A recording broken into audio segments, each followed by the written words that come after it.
Bago po tayo maupo, if you have your Bibles with you po, buksan po natin ito sa aklat ng Luke, chapter 5, verses 4 to 5.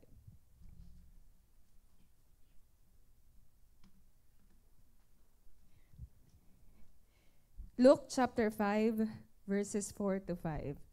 When he had finished speaking, he said to Simon, "Put out into deep water and let down the nets for a catch." Simon answered, "Master, we've worked hard all night and haven't caught anything. But because you say so, I will let down the nets." Ang Diyos pong magpala sa pagkabasa ng kanyang buhay at banal na salita. Tayo po ay makakaupo na. Amen. Kamusta po ang bawat isa? Sino po ang nabaha? Amen. Pero mabuti ang Panginoon. Amen po? Amen. Ako po nanampalatayang di kami aabutin. Inabot po kami. Pero nandun pa rin po ang pagpapala at provision ng Panginoon. Amen. Amen. Nandito po ako ulit. Ako po ulit ang nandito. Hindi ko po alam pa rin kung bakit, pero samahan niyo po ako sa umagang ito. Amen. Pwede niyo po ba tingnan yung katabi niyo? Ayan. Sabihin niyo nga po, paboritong katabi. Parang ayaw agad. Sabihin niyo ba, paboritong katabi. Alam mo ba, magaling ako sa blank. Sige, sabihin niyo po, saan kayo magaling? Saan niyo po pinakamahusay yung mga bagay na ginagawa niyo? May nagsabi po ba? Meron naman po nagsabi, no? Pwede pong magaling ako sa pagkanta. Hindi po ako yon. Pwede pong magaling sa pagguhit. Yan, sa pagsasalita.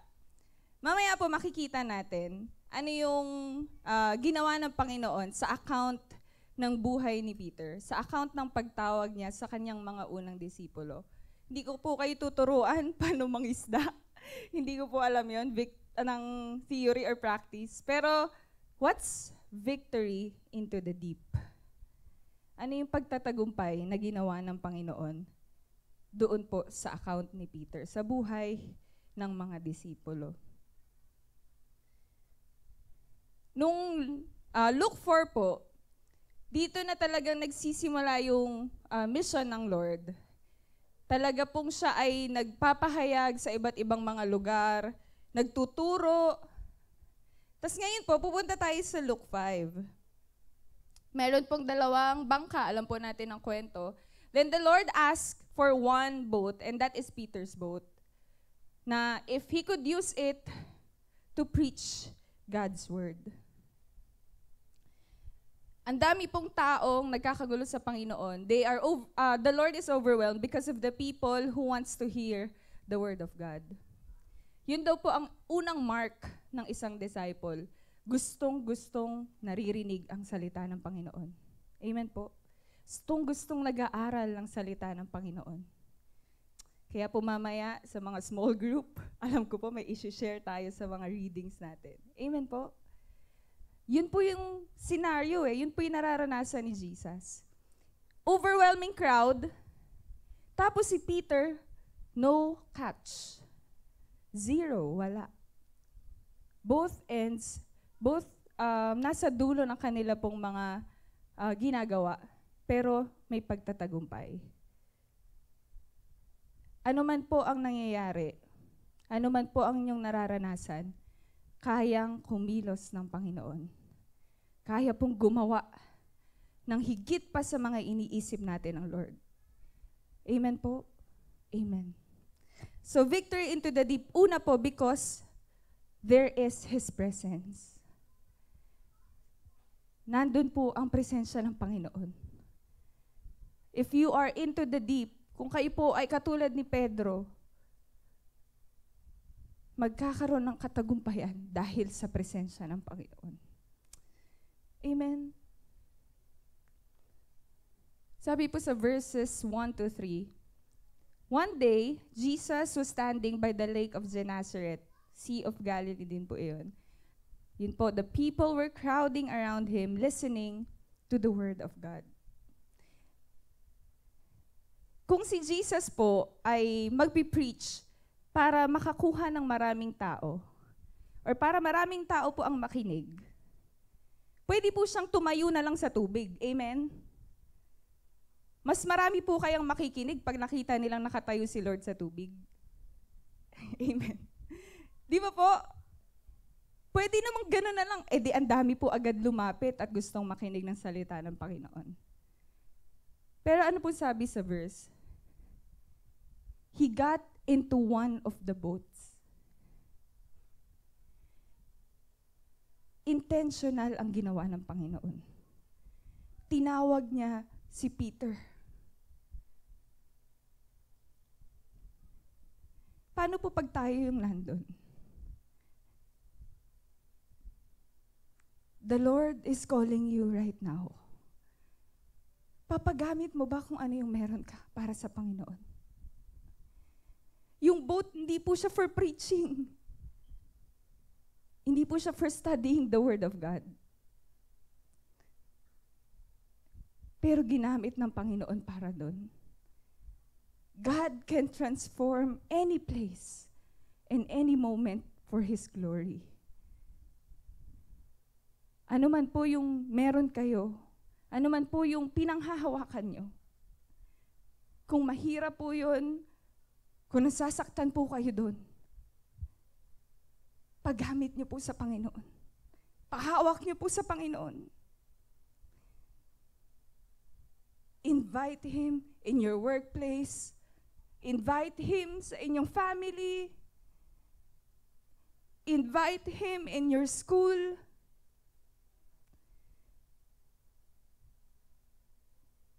Invite Him in your life. Alam po natin yung storya pagkatapos nito. Pero si Peter, hindi naman po niya alam yun. Hindi niya alam that moment na makakahuli sila ng maraming isda. Pero nung kailangan siya ng Lord, nung kailangan ng Lord yung meron siya, pinagamit niya sa Panginoon. Amen po. Magpagamit po tayo sa Panginoon. Into the deep, you need the presence of the Lord. Amen po. You need the presence of the Lord. The Lordship of Christ is over life. Ang pagkapanginoon ng ating Diyos ay sa lahat ng aspeto ng ating buhay. Hindi pong pwedeng magtitira tayo or hindi natin papagamit, di po natin papahawak sa Lord. Ibig sabihin lang po nun, di ka talaga nagtitiwala sa Panginoon. The Lordship of Christ is over life.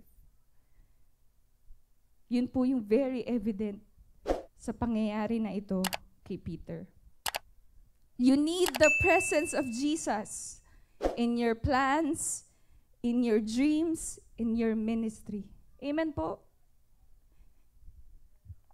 Pwede po tayong magplano.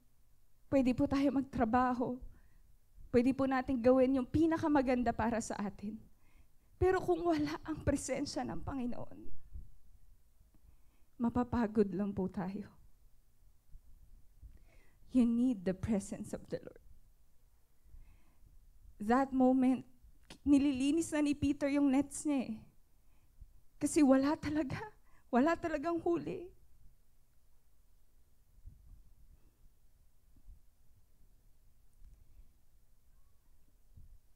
You will never know what Jesus will do if you wouldn't let Him in your boat.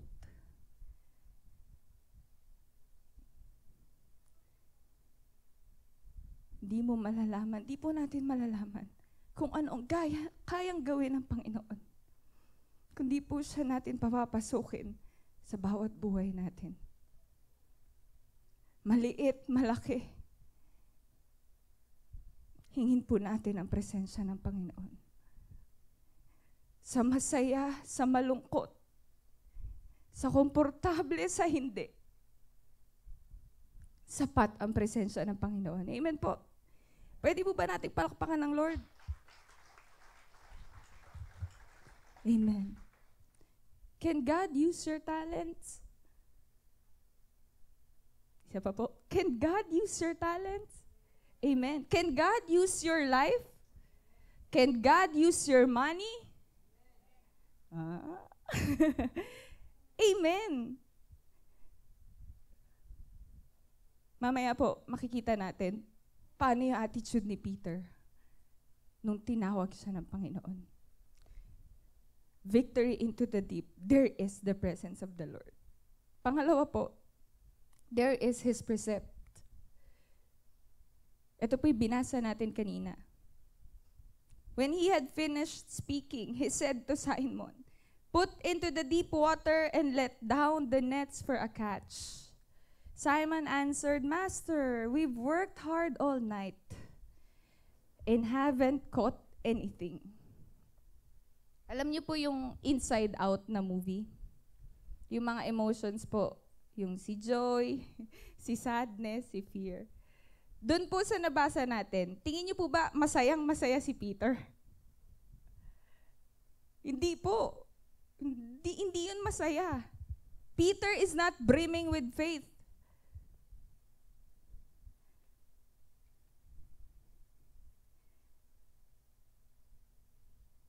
Panginoon, mahirap. Lord, pagod na kami.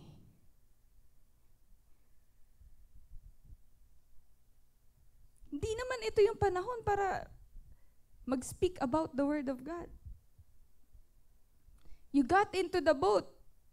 Sana, Lord, tinulungan mo kaming mangisda.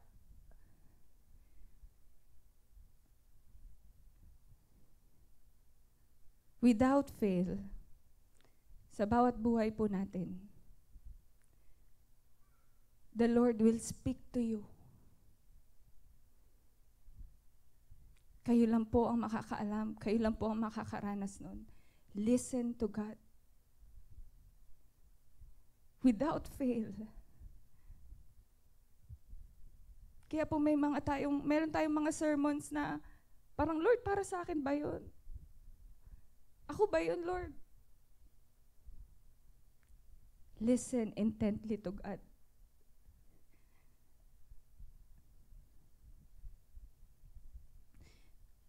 When Jesus is sitting in our life, kung nakaupo po si Lord habang nagtatrabaho tayo, habang nasa bahay tayo, habang nandito po tayo sa church,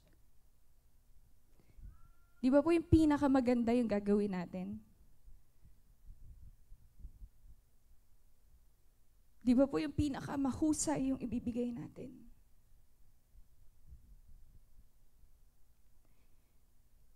Kaya po yun yung una presence ng Panginoon.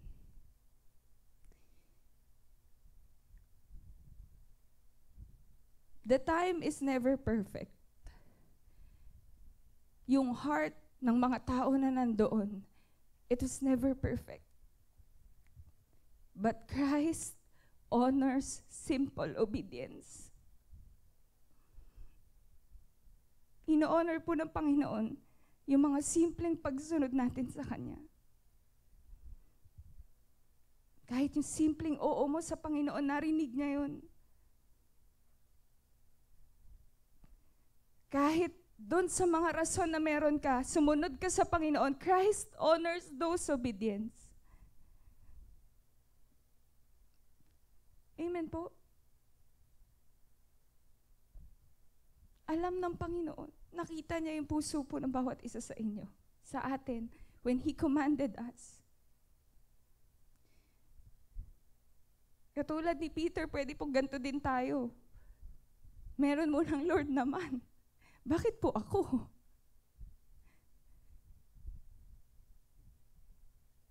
But because you say so.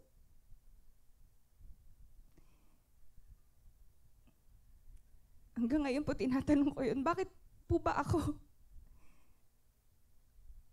Pero because you say so.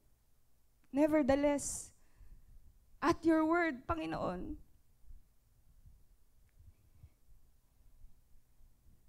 that was Peter's statement of faith. Bakit po? Kasi very human siyang nagsalita eh. Lord, nagtrabaho na kami buong gabi. Lord, ginagawa naman po namin yung the best namin. Sa school, sa church, sa buhay. Pero wala talaga po eh. Mahirap po talaga. But because you say so, that was his statement of faith and trust in Jesus' word. Pwede niyo po yan panghawakan ngayong umaga. But because you say so, Lord.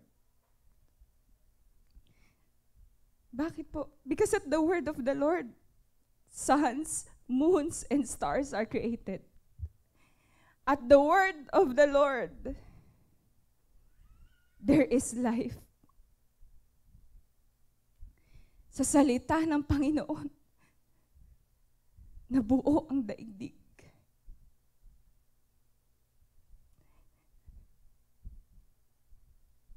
Sa lahat po ng yun, sana po, when the Lord asks you to do something, dahil sinabi mo, Panginoon, susunod po ako. Lord, dahil sinabi mo, sige, isa pa. Lord, dahil sinabi mo, kahit nalinis ko na yung nets, I will let it down. Amen po. Very pure lang po si Simon Peter dito. And that is his faith.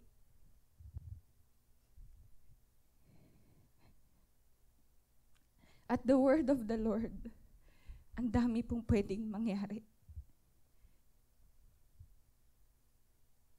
Sa salita ng Panginoon, na may kasamang pagsunod,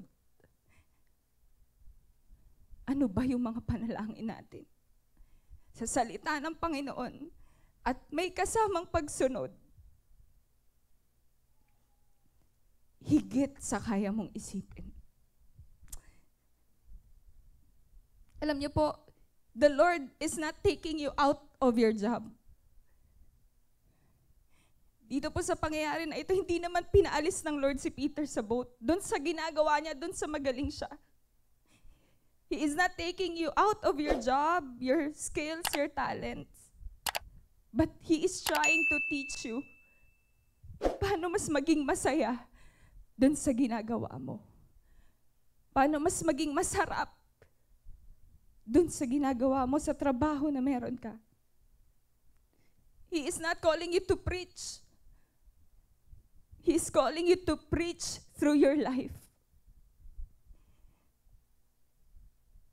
He is not calling you to stand every time here sa taas.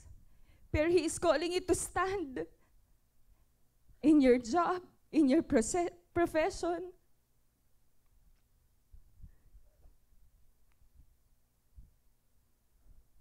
Kaya po ba nating sabihin na, Lord, because you say so.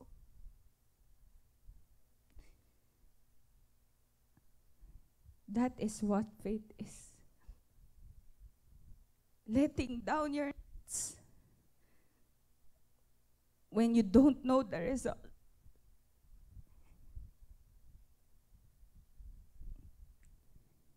Gagawin mo pa rin. Maglilingkod ka pa rin. Susubok ka pa rin. Hindi mo man alam ano ang mangyayari. Kasi alam mo na kanino yung kinabukasan. You don't know the result, but you know who to trust it with. Alam mo sino pagtitiwalaan. Let down your nets and obey what the Lord is telling you to do.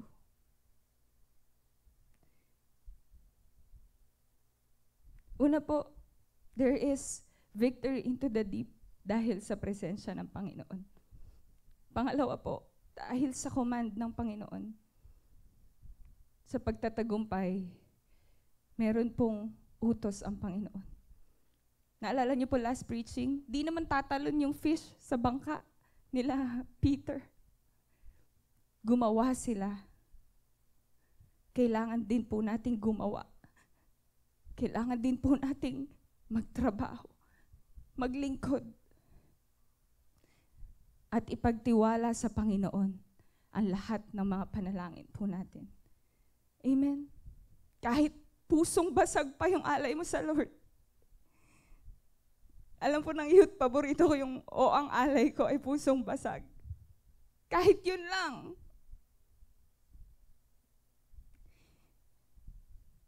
Pero dahil sinabi ng Panginoon,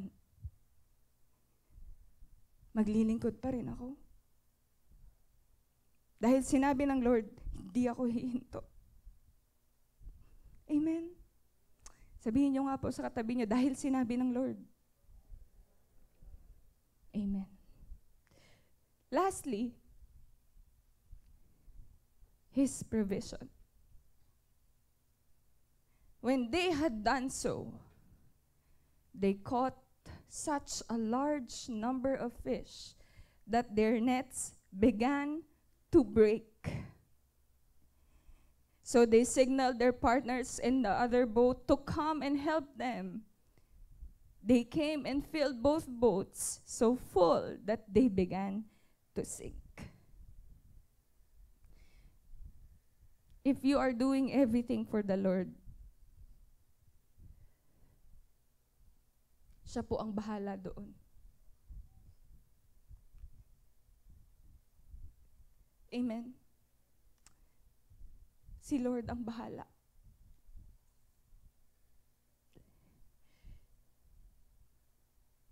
Ito po yung nangyari kay Peter, kay Simon Peter. Nagtrabaho siya, he worked hard all night, but with no result. We may come to a point na parang ginawa mo naman ang lahat. Lord, naglingkod naman ako. Pero ba't parang walang resulta? Lord, ba't parang walang nangyayari?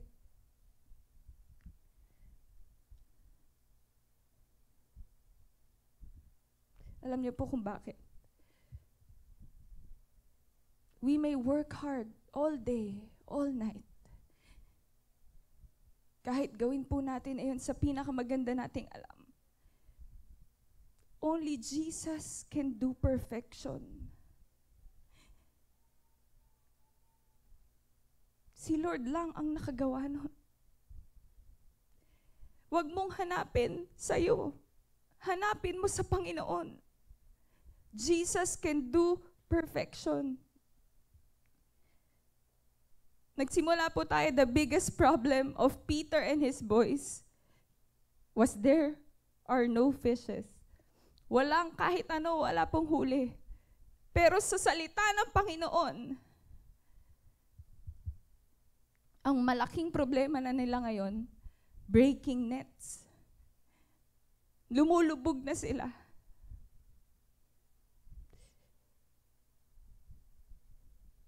That is how the Lord provides.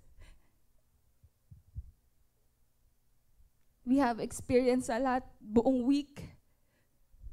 Nung Monday, nagsiseminar lang po kami. Tuesday hanggang Friday, bumabaha na po. Di na po kami nakapasok.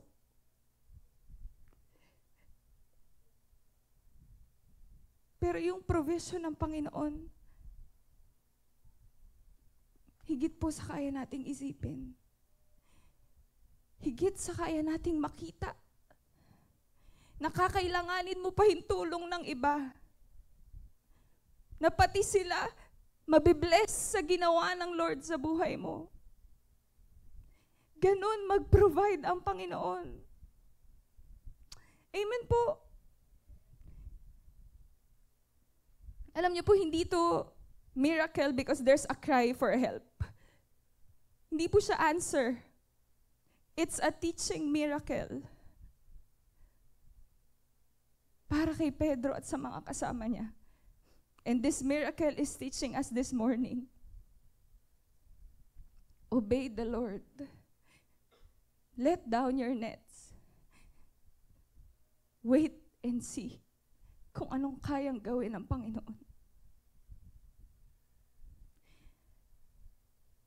Ilan po yung boats kanina sa start ng kwento? 2 po. Kung hindi pumayag si Peter na ipahiram po yun kay Jesus, hihinto na po kaya si Jesus? Siguro po, pupunta siya sa isa pang boat.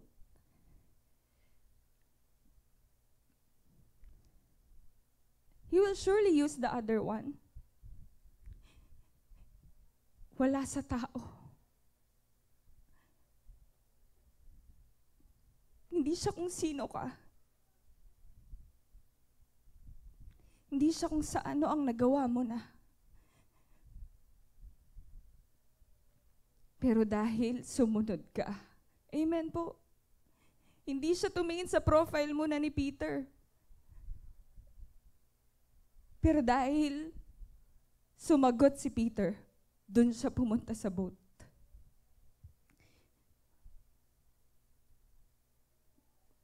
You will not obey because there's a catch. You will obey, we will obey, kasi sinabi ng Panginoon. Kasi mahal natin ang Panginoon. Amen? His ways are higher. His thoughts are higher than ours. Kaya ipagkatiwala po natin sa Panginoon ang pagtatagumpay. Do your work. Invite the presence of the Lord. And trust Him no matter what. Trust Him into the deep. Sa atin pong conclusion, alam niyo po, it's not just about the fish in the boat. Hindi po ito tungkol doon sa napakaraming isda. It's more than that. Sabi po sa Luke 5:8-11. When Simon Peter saw this, he fell at Jesus' knees and said, "Go away from me, Lord, I am a sinful man." For he and all his companions were astonished at the catch of fish. Then Jesus said to Simon, "Don't be afraid. From now on, you will fish for people." Nung binabasa ko po ito, sabi ko, Lord, kaya ba namin yun? Nakita namin yung ginawa mo. Nakita namin yung provision mo, yung miracle mo. After this po, sinabi ni Peter, ginawa ni Peter na he left everything and followed Jesus. Lord, kaya ba namin na ito nahawak na namin yung miracle? Pero iiwan na namin para sumunod sa'yo. Mahirap po ba yun? Ako po, iniisip ko pa lang, nung inaaral ko siya, grabe naman si Peter. He left everything and followed Jesus. Lord, hawak na namin eh. Hawak na namin yung pangako mo, yung sagot sa mga iniisip namin, sa mga nais namin.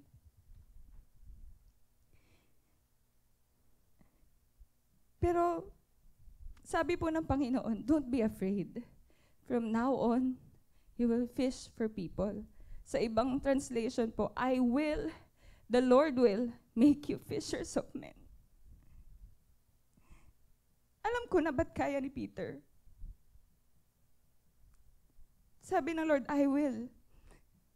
Ako pa rin yung makakasama mo.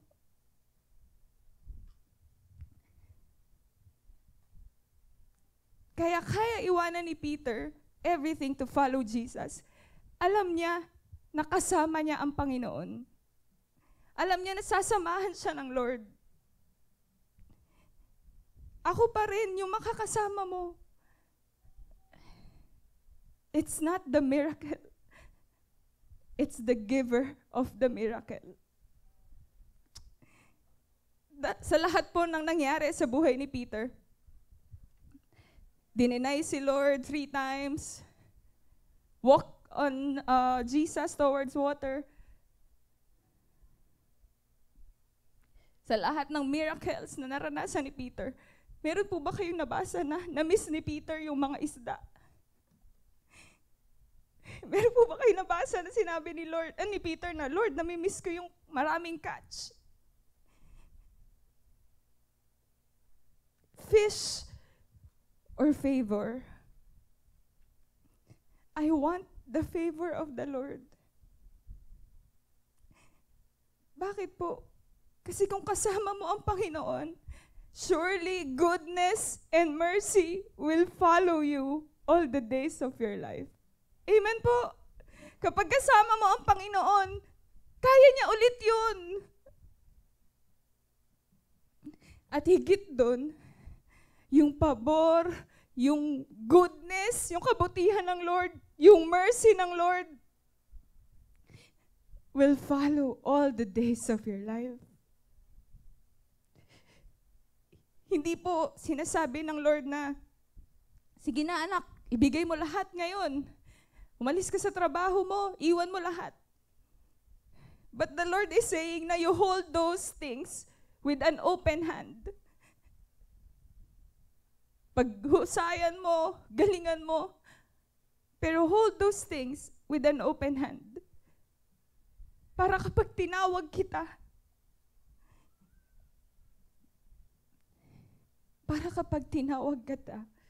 hindi ko kailangang makipaglaban doon.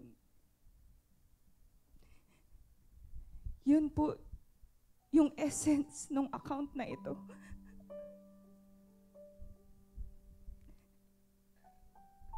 Mahalaga po sa atin lahat ng mga resources natin. Lahat ng mga nasa paligid natin.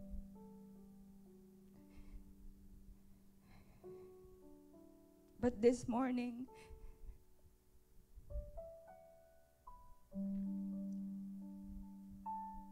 kaya rin natin gawin yun. Hindi dahil blind obedience. Kasi kasama natin ang Panginoon. Hindi po ako makakatayo dito kung hindi ko kasama ang Panginoon.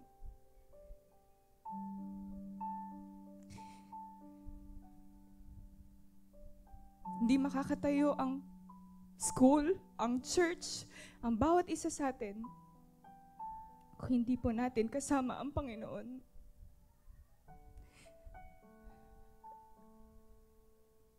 Kaya sabi ko, bakit Lord yung conclusion mas mahaba kaysa din sa 1, 2, 3? Parang ngayon lang yun ah. Don't be afraid. Huwag kang matakot.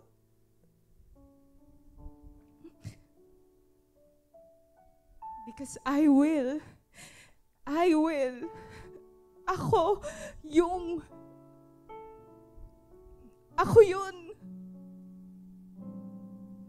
I will make you fishers of men.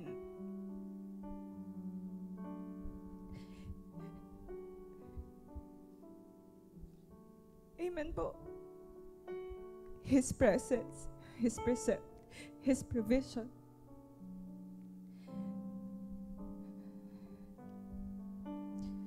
Just like Peter, will you allow God to use you? Will you follow? Will you obey? If the Lord says, sige, isa pa, let down your nets. Above human understanding.